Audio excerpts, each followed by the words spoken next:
danışıqlarını belə deyim, yekunlaşdıracaq. Reytingli jurnalist, məhz bu xanım, belə deyim, nəinki Acun Media, TV8, hətta Show TV kanalında da, belə deyim, böyük işlərlə, belə deyim də, çox böyük işlər görübdür. Özü desə daha yaxşıdır. Çok sağ olun. Gece oldu ama güc olmadı.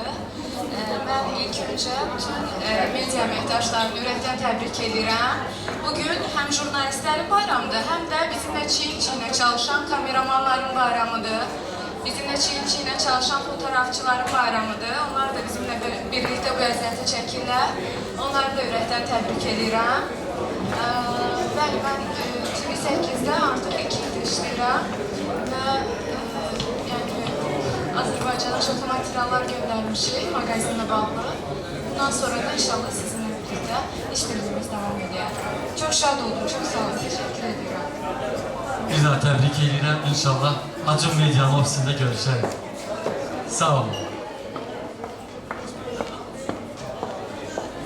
Aha, növbəti